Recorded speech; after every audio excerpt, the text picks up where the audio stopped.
this game ends up going the distance here, simply because...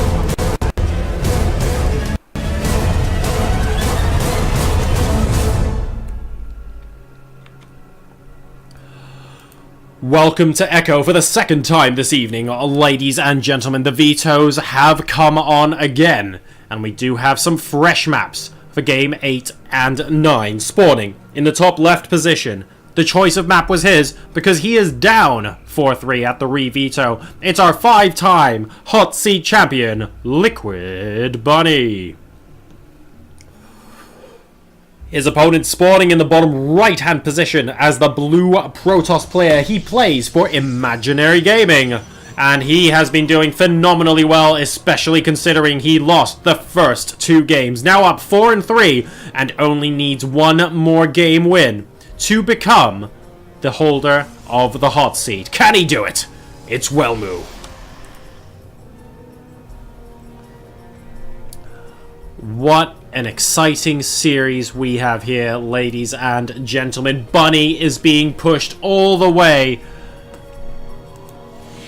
Is he going to be able to come back from the brink? He's done it before, but he'll have to do it again. He's done it against the Terran. He did it against Major. He's done it against 2 Protosses, against Showtime and Lilbo. But now this is the 4th opponent he will have to take to a Game 9. Absolutely no two ways about it. And we are reverting back to the dependable build. We are going to be seeing Iron Reaper move out across the map shortly after the appropriate levels of gas have been mined. Nothing too out of the ordinary there. And in the meantime, well, we're not going to be able to read too much into what Welmu is doing, other than being a good scout with this probe earlier on in the game. We'll be able to spot the gas and knows exactly that a Reaper is coming right now, so absolutely no surprises there. Here comes the SCV. Are we going to be seeing a little bit of dancing at the natural expansion as well? I think we very well might.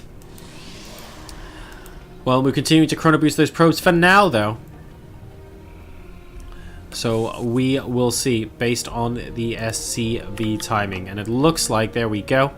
Welmu's going to be chasing the SCV around the natural expansion now. I mean, he's only got 150 minerals. He's basically just waiting for the appropriate opportunity to go ahead and build this. The scouting probe, by the way, has come back to try and zone out the SCV as well. He's up to 280 minerals right now, so at the moment the timing is really, really good because the SCV basically got him there a bit too early. He is going to be able to delay the Nexus, but he's delaying it by a matter of, well, seconds at the moment. And Welmu will be able to get it down. The SCV will have to move on out, and the 2v1 situation is going to end just as the Reaper pops in. This is almost a carbon copy of game number 1. The Mothership Core pops out just as the Reaper comes in, and this time around Bunny does not go ahead and kill off one worker but lose the Reaper. He is going to move out and live to scout another day. And this is actually quite frustrating for the Mothership Core because this obviously is a nice little ramp for the Reaper to come up, but he can go all the way around and come up here as well. So the Mothership Core actually has a large-ish area to try and fend off right now. And it means that Welmu has to be a little bit more on the ball than a map where there's just limited cliff area. I think Vani Research Station, for example. Par exemple.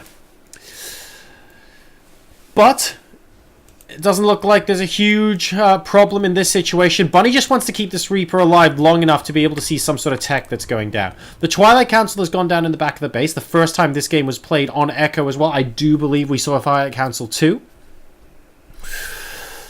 And we should probably not ignore what's happening in Bunny's base as well. We have the reactor down on the barracks now. Still just the one Reaper, so just Billy going to be chilling out here. Oh, and Billy, meet Stalker. Stalker, meet Billy. Are you guys going to play nice? No, you're not going to play nice. Ladies and gentlemen, there are many, many ways to go in this world, but one way to go is to leap off a cliff with a jetpack attached to you and then to spray your blood all over the canyon below. I guess that's now a thing.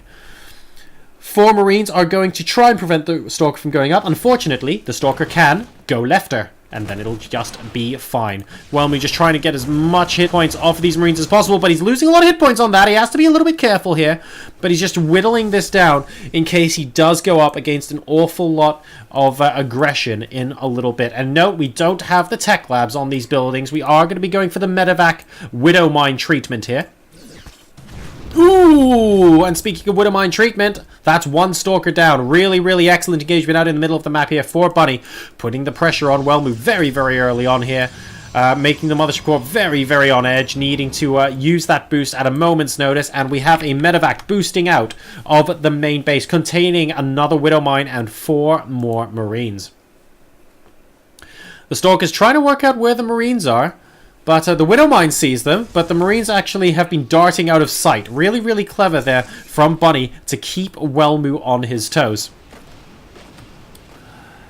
And, well, it's only going to be the Widow Mines inside this medevac. Let's see if we can make them count. The Stalkers are moving out. They will be able to see the medevac, but it will get moved into the main base. There is the Photon Overcharge. There are the Widow Mines. They're both going to get burrowed. So many probes! Oh, okay, he targeted that one. Oh my god, that is huge! Welcome to Painville, ladies and gentlemen. Population Welmu. And the number of Marines now focusing down in the natural expansion is absolutely massive. 15 workers killed so far. GG. 18 workers killed. And at the 8-minute mark, a hyper-aggressive game number 8 means that Bunny is going to be able to tie up the series. And once again, I don't believe it, guys, for...